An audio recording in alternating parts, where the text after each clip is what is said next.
అందరికీ నమస్కారం. కమల, ఈశ్వర్రావు దంపతులకు ఇద్దరు కూతుళ్ళు ఉన్నారు. రాధిక, శ్వేత. ఈశ్వర్రావు వ్యవసాయం చేస్తూ ఉంటాడు. అదొక అందమైన పల్లెటూరు. ఆ పల్లెటూరును విడిచి వెళ్ళటం ఆయనకి ఏమాత్రమూ ఇష్టం లేదు. డిగ్రీ చదువుకునేటప్పటికీ వ్యవసాయం పట్ల ఆకర్షితుడైన ఆయన వ్యవసాయాన్ని చేస్తూ ఆ 5 ఎకరాల పొలంలోనే సేంద్రియ వ్యవసాయాన్ని చేస్తూ ఉండటం ఆయనకి ఒక సరదాగా ఉండేది. కమల ఇంటి పట్టునే ఉంటూ 2 పాడి గేదెలను చూసుకుంటూ సరదాగా మిషన్ కుట్టుకుంటూ ఆడపిల్లలు కాబట్టి ఈ బట్టలు ఆ బట్టలని మోడల్స్ పెట్టి కుడుతూ ఉండేది. ఇలా వీళ్ళది చాలా సంతోషమైన కుటుంబం. ఈశ్వర్రావు, కమల అనుకునేది ఒకటే. ఉన్నది 5 ఎకరాల పొలమే కదా, అయినా బాగా పండుతుంది. సేంద్రియ వ్యవసాయం కాబట్టి నలుగురికి వచ్చేదాని మీద 4 రూపాయలు ఎక్కువగానే మిగులుతున్నాయి. ఆడపిల్లల్ని, మగపిల్లల్ని వేరువేరుగా చూసే సంస్కృతి ఈనాడు ఎటూ లేదు కాబట్టి పెద్దమ్మాయిని, రెండో అమ్మాయిని బాగా డిగ్రీ చెప్పించి గవర్నమెంట్ జాబులు రాయిస్తే వాళ్లకు ఉద్యోగాలు రాగానే ఈలోపు కాస్త 4 రూపాయలు దాచిపెట్టి చెరో 10-15 తులాల బంగారము పెట్టి 10 లక్షల రూపాయలు క్యాష్ పెళ్లి ఖర్చులకు ఇచ్చేసి కట్నాలు ఆశించని ఇంటికి కోడలిగా పంపించాలి. గవర్నమెంట్ ఉద్యోగస్తురాలైన కోడలు వస్తుందంటే అంత పెద్దగా కట్నాలు ఆశించరేమో అత్తింటి వాళ్ళు. అబ్బాయి కూడా కాస్త ఉద్యోగస్తుడైతే, అది కూడా గవర్నమెంట్ ఉద్యోగస్తుడైతే ఇంకా మంచిది అని అనుకొని పిల్లలు చిన్నప్పుడుగా ఉన్నప్పుడే భార్యాభర్తలు అనుకున్న మాటలివి. దానికి తగినట్లుగానే పిల్లల్ని పెంచి పెద్ద చేస్తూ క్రమశిక్షణ, విలువలు, సంస్కారంతో పెరిగారు. పెద్దమ్మాయి చాలా మెతక. శ్వేతన్న గలగలా మాట్లాడుతుంది కానీ పెద్దమ్మాయికి సౌమ్యము, ఓర్పు, సహనం చాలా ఎక్కువగా ఉంటుంది. గట్టిగా నోరెత్తి కూడా మాట్లాడదు. ఊళ్ళో వాళ్ళంతా బంధువులు, చుట్టాలు ఎలా బతుకుతావే అమ్మా, ఇలా ఉంటే గట్టిగా 4 కేకలు వెయ్యవే అని అన్నా కూడా గట్టిగా ఆ పిల్ల మాట్లాడేది కాదు. పిల్లలు గొడవ చేసినా కూడా తప్పమ్మా, అల్లరి చేయకూడదని పెద్దమ్మాయి అంటే, ఇదిగో ఒకటిచ్చానంటేనా అని చిన్నమ్మాయి అంటుంది. అంతటి సౌమ్యురాలు పెద్ద పిల్ల. ఎలా బతుకుతావు అని అంటూ ఉండేవాళ్ళు. కాలచక్ర ప్రవాహంలో పిల్లలు పెరిగి పెద్దవాళ్ళయ్యారు. పెద్దమ్మాయి రాధికది డిగ్రీ కంప్లీట్ అయింది. ఆ తర్వాత ఇక పిల్లల్ని పీజీలో చేర్పిస్తే, పీజీ అయిపోయిన తర్వాత కోచింగ్ సెంటర్లో చేర్పించి పిల్లల గవర్నమెంట్ ఉద్యోగానికి రాసుకుంటారు. దానికి ఏది రావాలని భగవంతుడు ప్రాప్తం పెడితే అదే వస్తుందిలే అని 4-5 అపాయింట్మెంట్లు ట్రై చేయొచ్చు. ఒకటి పోయిందని నువ్వు బాధపడొద్దు అని బిడ్డలకి ధైర్యం చెప్పుకున్నారు అమ్మా, నాన్న. ఆ తర్వాత వెళ్ళి ఆ అమ్మాయి పీజీ అడ్మిషన్ తెచ్చుకుంది. ఇక సెలవులు అయిపోయిన తర్వాత పీజీ కాలేజీలో జాయిన్ అవ్వాలి. ఫీజు అది మాట్లాడుకొని వచ్చారు. ఆ తర్వాత కమల తరపున బంధువులది వివాహం అంటే ఎటు వేసవి సెలవులే కదా అని కూతుళ్ళిద్దరిని ఆ పెళ్లికి తీసుకొని వెళ్ళారు.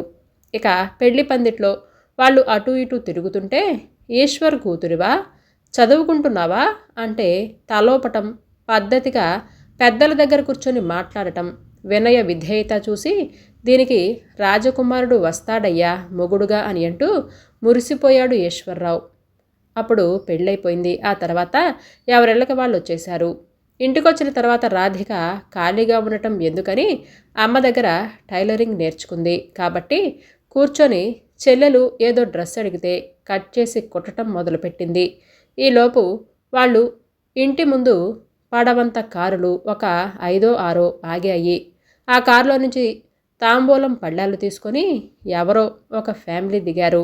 వీళ్ళకి ఏమీ అర్థం కాలేదు. లోపలికి రావచ్చా అండి అని అంటూనే వీళ్ళు రండి అనే లోపలే లోపలికొచ్చేసి ఆ తెచ్చిన పళ్ళాలను అక్కడ పెట్టి మంచాల మీద, సోఫాల్లో కూర్చున్నారు. మరికొంతమంది అలాగే నిలబడిపోయారు. పక్కింటి నుంచి కుర్చీలు అడిగి తెచ్చి వాటిలో కూర్చోబెట్టాడు ఈశ్వర్రావు. ఏంటండి విశేషం అని అడిగితే, మా అబ్బాయి పేరు మాధవ్. మా అబ్బాయి నిన్న జరిగిన పెళ్లిలో మీరు పెళ్లి కూతురు తరపున బంధువులైతే మేము పెళ్లి కొడుకు తరపున బంధువులం. మేము ఆ పెళ్లికి వచ్చాము. నాకు 2 కూతుళ్ళు, కోటీశ్వరుల సంబంధాలిచ్చి చేసి అత్తారింటికి పంపించేశాం. అదే ఊళ్ళో ఇచ్చుకున్నాం. ఇక వీడు చిన్న కొడుకు. ఇంకా చదువుతున్నాడు. వీడు నా పెద్ద కొడుకు మాధవ్. ప్రస్తుతానికి మాధవ్ చదువైపోయి మా వ్యాపారంలోనే స్థిరపడుతున్నాడు. మీ అమ్మాయిని మా అబ్బాయి ఇష్టపడుతున్నాడట. మా స్థాయికి మా హోదాకు మాకు తగినంత ఖర్చు పెట్టి మీరు ఎలాగూ పెళ్లి చేయలేరు కాబట్టి పెళ్లి ఖర్చులు నిశ్చితార్థం ఖర్చులు మొత్తం మావే. మా స్థాయికి హోదాకి తగినంత కట్న కానుకలు మీరు పెట్టుకోలేరు కాబట్టి మేమే ఎదురు పెడతాము అని అన్నారు.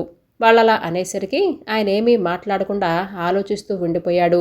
ఇక రాధిక, నాన్న ఒకసారి లోపలికి రా నాన్న, అనుకున్న ప్రకారం గవర్నమెంట్ జాబ్ రాసుకుంటాను, నాకిప్పుడే పెళ్ళి చేసుకోవాలని లేదు అని అంటూ ఉండగా చుట్టాలు బంధువులొచ్చి జరిగిందంతా విని, ఈశ్వర్రావు అదేదో చిన్నపిల్ల, ఏదో తెలిసి తెలియక అలా మాట్లాడుతుంది, నాకైతే నక్కతోక తొక్కినట్లు తంతే బంగారు బుట్టలో పడ్డట్లు అంత అంత పెద్ద సంబంధం వస్తే కాదని కాలదన్నుకోవటం ఏమిటయ్యా?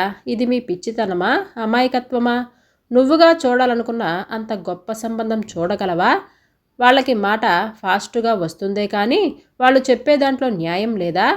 వాళ్లే మన ఇంటికొచ్చి అంత పద్ధతిగా అడుగుతుంటే కాదని ముఖం మీద చెప్పి పంపించటం సభ్యత కాదు.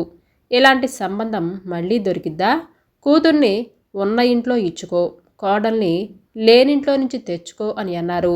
రేపొద్దున మనం వెతికినా రాధిక గవర్నమెంట్ ఉద్యోగం తెచ్చుకున్నా ఇంకొక గవర్నమెంట్ ఉద్యోగస్తుని తేగలుగుతావు కానీ అంత డబ్బునైతే తేలేవు కదా అని అన్నారు చుట్టుపక్కల వాళ్ళు.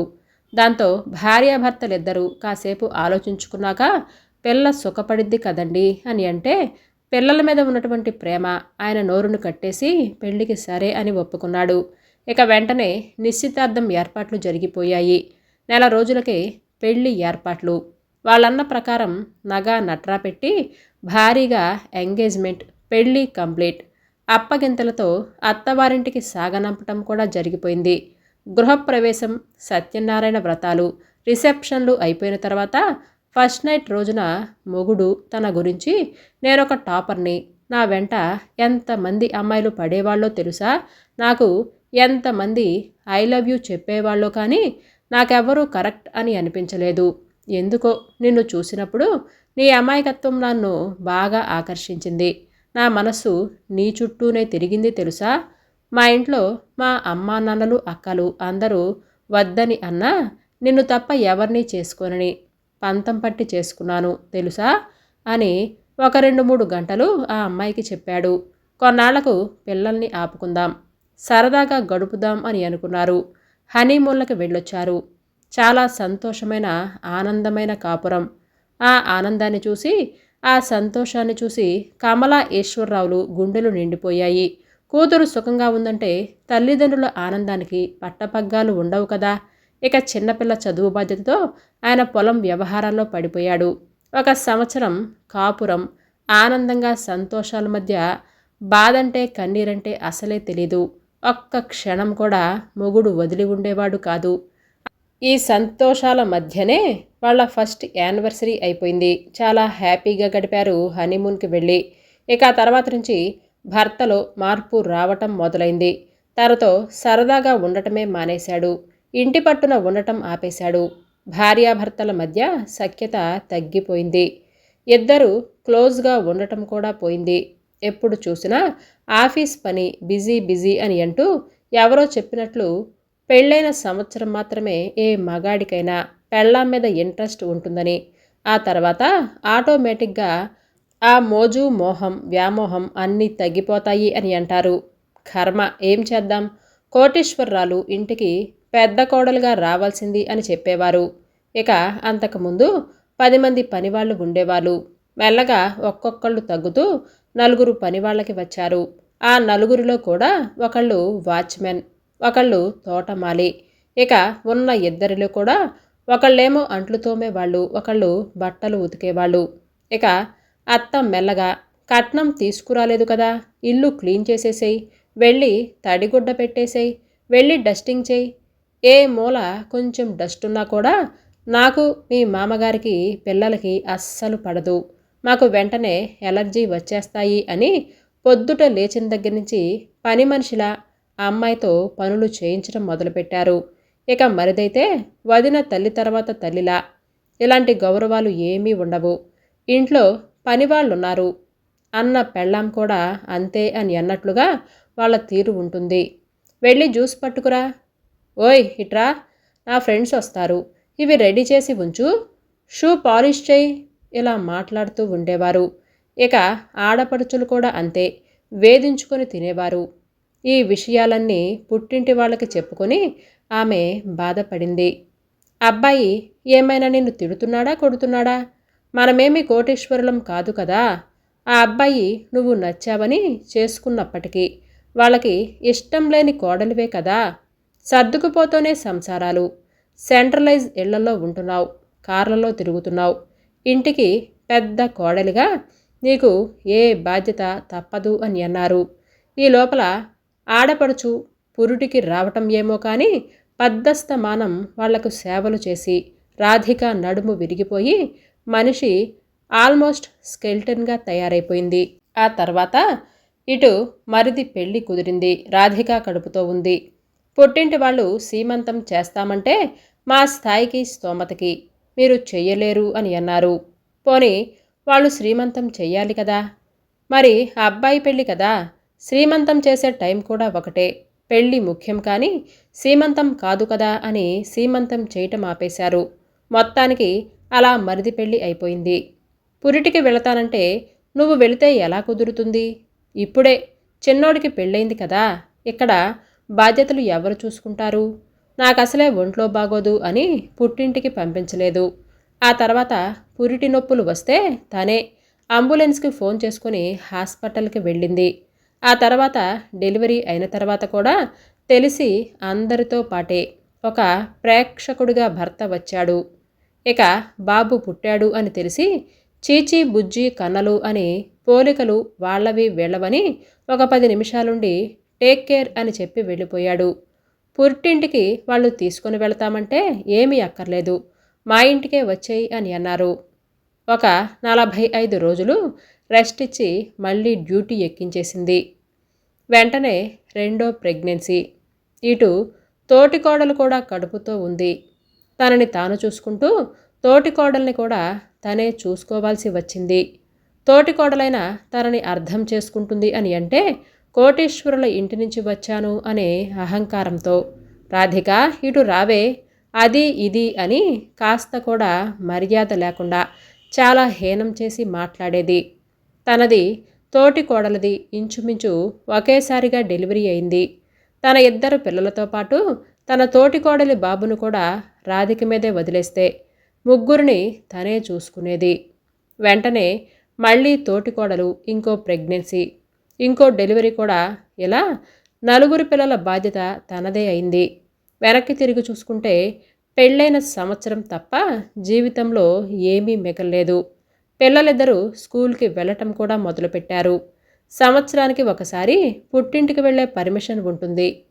అలా పుట్టింటికి వెళ్ళినప్పుడు చుట్టుపక్కల ఆడోళ్ళందరూ వచ్చి, నీకేం లేవమ్మా, ఏ హారమన్నా వేసుకుంటావు, వ్రతమన్నా ఫంక్షన్ అయినా ధూమ్ధామ్ చేసుకుంటారు, నువ్వు కట్టుకున్న చీర ఒక 50,000 రూపాయలుంటుందా, నువ్వు వేసుకున్న నగ ఓ 25 లక్షల రూపాయలుంటుందా అని చుట్టుపక్కల వాళ్ళు అడుగుతారు. ఆ అమ్మాయి మనసు లోతుల్లో ఉన్న బాధను మాత్రం ఎవ్వరూ గ్రహించలేరు. అత్తింటి విషయాలు పుట్టింట్లో చెప్పుకునే తత్వం తనది కాదు కాబట్టి అలాగే భరిస్తూ వెళ్ళిపోయింది రాధిక. ఒకరోజు సూపర్ మార్కెట్కి వెళ్ళి ఇంటికి కావలసినవి తీసుకొని వస్తుంటే తన స్నేహితురాలు కరుణ కనిపించింది. చాలా కాలం తర్వాత కనిపించిందని కరుణని తీసుకొని అలా వెళ్ళి బేకరీలో కూర్చుంది. రాధిక, ఏంటి విశేషాలు, ఎలా ఉన్నావు? హా, నీకేలే, నిన్ను అడగకూడదు అని అనుకుంటూనే అడిగాను. చక్కగా నిన్ను పెళ్లిలో చూసి నీ మీద ముచ్చటపడి పెళ్లి చేసుకున్నాడు. నీ భర్త పగలు రాత్రి నిన్ను వదలట్లేదా? మేమెవరం నీకు గుర్తుకు రావటం లేదా? కోటీశ్వరుల ఇంటికి కోడలివయ్యావు కదా, మా అందరినీ మర్చిపోయావా అని ఆప్యాయంగా పలకరించింది. నా సంగతేమోలే కానీ నువ్వెలా ఉన్నావే కరుణ అని అడిగింది. రాధిక, నాకేమైందిరా, నేను జాబ్ చేస్తున్నాను, నువ్వంటే పీజీ చేయలేదు కదా, నేను పీజీ కంప్లీట్ చేశాను, ఒక 50,000 రూపాయల దాకా వస్తుంది. అయితే మా ఆయన ఆఫీసులో చూసి నన్ను ఇష్టపడ్డారు. వేరే వేరే క్యాస్ట్లే అనుకో, కాకపోతే ప్రేమిస్తున్నారని చెప్పలేదు. మా ఇంటికి వాళ్ళమ్మ నాన్నలని తీసుకొని వచ్చి అడిగి కాణీ కట్నం లేకుండా పెళ్లి చేసుకున్నారు. నీకు తెలుసు కదా, మాది మధ్యతరగతి కుటుంబమని. ఖర్చులు కూడా అత్తమామలే పెట్టుకున్నారు. అత్తగారే నాకు కాస్త గోల్డ్ అది కూడా పెట్టారు. మా వారు ఎక్కడ ఇబ్బంది పడిపోతారో అని అద్దింట్లో అని మామగారు. ఈయన వాటా ఎకరాన్నమ్మి అపార్ట్మెంట్ అయితే పిల్లలు మనం ఉండటానికి పనికొస్తాయని ఒక ల్యాండ్ కొని దాంట్లో మేముండటానికి పైన ఒక అంతస్తు వేయించి కింద 4 పోర్షన్లు రేపు పిల్లలు పుడితే ఫ్యూచర్లో ఉంటాయని రెంట్లకి ఇచ్చుకోమని కట్టించి కారు కూడా కొనిచ్చారు. మా ఆయన సంపాదించే ప్రతి రూపాయి నాకు ఖర్చు పెట్టాలనే చూస్తాడు. నాతో బోలెడంత టైం స్పెండ్ చేస్తారు. ఒక భర్త భార్యకు ఇవ్వగలిగిన నిజమైన గిఫ్ట్ అదేనే, వాల్యుబుల్ టైమే అని నమ్ముతాడు. ఒక్కడే బాబు నాకు. ఇంకా పిల్లల్ని కంటే ఎక్కడ పురిటి నొప్పులు పడతానేమో అని పిల్లల్ని కూడా వద్దనుకున్నానే బాబు. జీవితం అలా సాగిపోతుంది అని చెప్పుకొచ్చింది. నీ జీవితంలో ఉన్న ఆ సంతోషం, ఆనందం నా బతుకులో లేదులే అనేస్తే ఏమైంది రాధా? ఏమీ లేదే. నా బతుకు నీ బతుకులా లేదు. ఇప్పటికీ నాకు పెళ్ళై 7 ఏళ్ళవుతుంది. 1 సంవత్సరం జీవితమంతా బాగానే ఉంది. ఎందుకో తర్వాత మాత్రం నా బతుకలా లేదు. నీకో విషయం తెలుసా? నా తర్వాత పుట్టింది మా చెల్లి శ్వేత. అది మాత్రం డిగ్రీ పీజీ కంప్లీట్ చేసింది. గవర్నమెంట్ ఉద్యోగం సంపాదించుకుంది. దానికి సేమ్ గవర్నమెంట్ జాబ్ అతడే భర్తగా ప్రేమించి పెళ్లి చేసుకున్నాడు. దాని లైఫ్ అతనితో చాలా హ్యాపీగా ఉంది. దానికో పాప. అందరూ బతుకులు ఒకలా ఉండవు కదా అని అంది. రాధిక, ఇంట్లో ఇలా జరుగుతుందని హస్బెండ్ ముందు వాయిస్ రేజ్ చేయి. ఎందుకు చెప్పట్లేదు? చెప్తే అతడు డబ్బున్నవాడు. ఒకవేళ వదిలేసి విడాకులు తీసుకొని వేరే అమ్మాయితో ఎఫ్ఐఆర్ పెట్టుకుంటే పిల్లల్ని తీసుకొని వీధిలో కూర్చొని నేను చదివిన డిగ్రీకి ఏ ఉద్యోగం వస్తుంది? అమ్మా నాన్నల పరువు తీసి ఎలా బతకాలో అర్థం కాక. నీ ఇష్టమే. మగవాళ్ళకైనా ఆడవాళ్ళకైనా వాళ్ళు చేసే తప్పును తెలిసేలా జీవిత భాగస్వామిగా చెప్పే హక్కు మనకుంది. మనలో ఏ తప్పు లేనప్పుడు, వాళ్ళ కుటుంబం సరైనది కానప్పుడు, వాళ్ళ కుటుంబం వలన మనం హింసలు భరిస్తూ అనుభవిస్తూ ఉండాలని ఎక్కడా లేదు. వాళ్ళకి ఏం జరుగుతుందో తెలియజేయాలి. ఆ తర్వాత ఏం జరుగుతుందో చూడాలి. బాగా ఆలోచించుకొని ఒక నిర్ణయం తీసుకో. తర్వాత నీ ఇష్టమని ఆ అమ్మాయి వెళ్ళిపోయింది. ఈలోగా 7వ పెళ్లి రోజు వచ్చింది. ఆ రోజు అందంగా అలంకరించుకుంది రాధిక. పెళ్లి రోజుకు మాత్రమే తనలా రెడీ అవుతుందని ఇంట్లో వాళ్ళందరికీ తెలుసు. ఎవరూ విష్ చేయలేదు. భర్తను ఈ ఒక్కరోజైనా ఇంట్లో ఉండమని అడిగింది. తెల్లారేసరికి ఆ విషయాన్ని మర్చిపోయి ఆఫీస్కి వెళ్ళిపోయాడు. ఎప్పుడో అర్ధరాత్రికొచ్చాడు. ఆ అమ్మాయిలో సహనం చచ్చిపోయింది. కోపం కట్టలు తెంచుకుంది. ఓ, ఐఎమ్ సారీ. ఈరోజు మన మ్యారేజ్ యానివర్సరీ కదూ అనేసరికి లేచి నిలబడి, అసలు నన్నెందుకు పెళ్లి చేసుకున్నావు మాధవ్ అని అడిగితే, ఏమైంది నీకు అని అన్నాడు.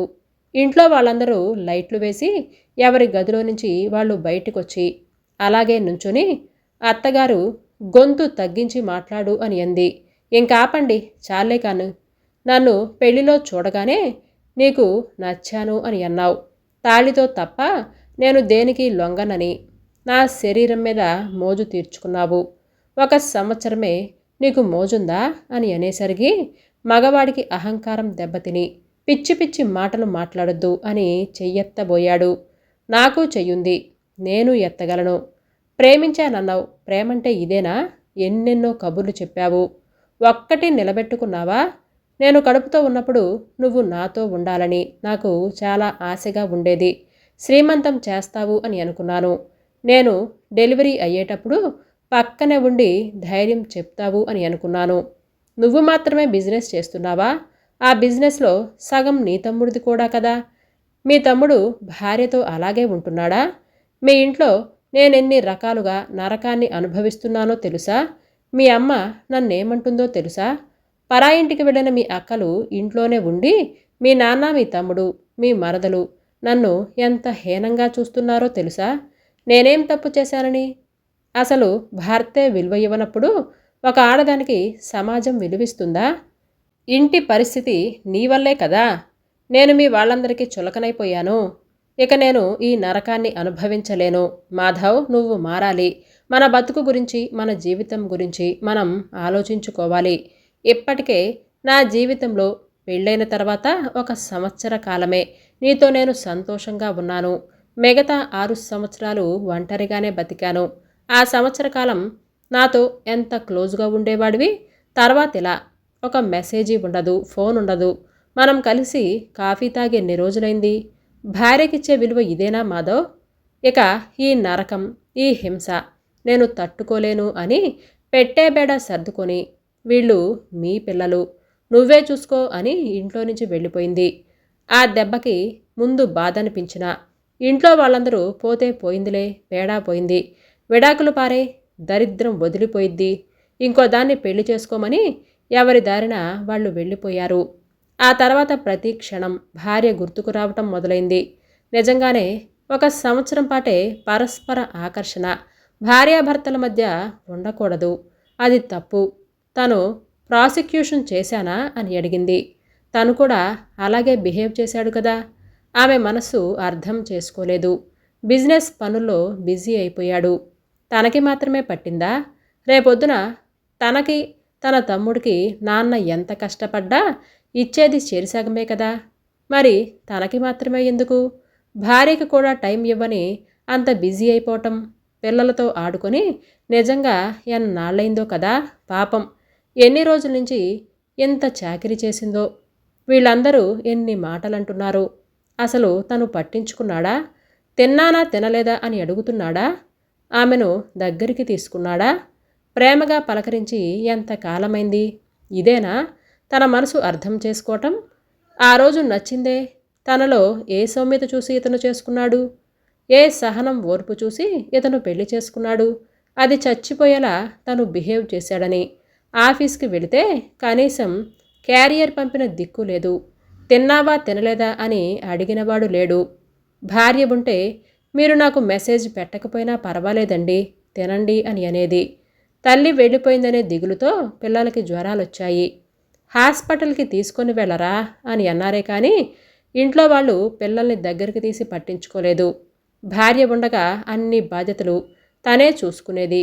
ఒక మగాడికి తన చుట్టూ ఎంతమంది ఉన్నా భార్య ఎప్పుడూ కాలేరని అనే విషయం చాలా త్వరగానే తెలుసుకున్నాడు. తిరిగి వస్తుంది అని ఎదురుచూశాడు. ఆమె పుట్టింటికి వెళ్ళలేదు. చిన్న ఉద్యోగం చూసుకొని ఒక గది తీసుకొని అక్కడే ఉండటం మొదలుపెట్టింది. తన ఇన్ఫ్లుయెన్స్ని ఉపయోగించి 1 వారం రోజులలో ఆమె ఆచూకీ కనుక్కున్నాడు. ఆమెకి క్షమాపణ చెప్పాడు. నువ్వు లేనిదే నేను లేను అని తెలుసుకోలేకపోయాను. పురుష అహంకారంతో అందరిలాగానే తప్పు చేశాను. పెళ్ళైన సంవత్సరం మాత్రమే ఒక భార్య మీద ఆకర్షణ, మోజు, వ్యామోహం ఉన్నట్లుగా బిహేవ్ చేశాను. మన పిల్లలు, నేను నువ్వు లేనిదే బతకలేము, నన్ను క్షమించరా అనేసరికి ఆ అమ్మాయి ఏమీ మాట్లాడకుండా నిలబడే ఉంది. ఇంటికి తీసుకొచ్చి, నాన్న, నా భార్య ఈ ఇంటికి పని మనిషి కాదు, వంట మనిషి కాదు. నా పిల్లల్ని, నా భార్యని తీసుకొని నేను వేరే కాపురం పెట్టుకుంటాను. నా ఆస్తిలో వాటా నాకు పంచేయమంటే మేమివ్వము అని అన్నారు. అలాగైతే కేసు పెట్టి కోర్టుకు వెళతాను అని కూర్చున్నాడు. దాంతో ఆ అబ్బాయి వాటా ఆ అబ్బాయికిచ్చి పంచిచ్చేశారు. తర్వాత తను కొత్త బిజినెస్ పెట్టుకున్నాడు. ఇప్పుడు తన భార్య, తన బిడ్డలు, తన జీవితం, తన సంసారం అంటూ సంతోషంగా కాలాన్ని గడుపుతున్నారు. సంవత్సరానికి 2-3 సార్లు మాత్రమే అత్త మామలకి, అమ్మా నాన్నలకి కనపడి వస్తున్నారు. అంతవరకే ఉంటేనే జీవితాలు బాగుంటాయి అని అనిపించింది. తన భార్య లేనప్పుడు ఎవరు తన భార్యని, తల్లి తండ్రి, అక్కలు తమ్ముడు వెళ్ళి వదిన్ని తీసుకురా అని కానీ, తన భార్యను తెచ్చుకోమని కానీ, పెద్దోడిగా ఏదో చిన్న మాట అనుకున్నారు, వెళ్ళి కలిసిపోండి అని కానీ ఒక్కళ్ళు చెప్పిన వాళ్ళు కూడా లేరు. అర్థం చేసుకున్నాడు మంచి చెడుకి భేదం. మన చుట్టూ ఎంతమంది ఉన్నా చచ్చిపోయేదాకా కడదాకా తోడుగా నడిచేది మనతో మన భార్య ఒకటే. అమ్మకి నాన్నున్నాడు, అక్కకి బావున్నారు, తమ్ముడికి మరదలుంది. మరి తనకి తన పిల్లల్ని పట్టించుకునే నాథుడే లేడు కదా. పైగా మేము ఏమైనా చేసుకోమన్నామా అని అన్నారు. ఒక సమయంలో నేను నా భార్యకు టైంని ఇవ్వలేకపోయాను. ఇప్పుడు ఆమె కోసం టైం ఇవ్వటంలో నాకెంతో సరదాగా ఉంది. కబుర్లు చెప్పుకుంటూ కాఫీ తాగుతున్నాం. పెళ్ళాం పిల్లలతో సరదాగా గడపటం ఇదే నిజమైన ఆనందం అని తెలుసుకున్నాడు మాధవ్. హాయ్ అండి. ఈ కథ మీకు నచ్చిందండి? అయితే లైక్ చేయడం, సబ్స్క్రైబ్ చేయడం, షేర్ చేయడం మర్చిపోవద్దు. రేపు మరలా సరికొత్త వీడియోతో మీ ముందుకు వచ్చేస్తాను. అంతవరకు బాయ్.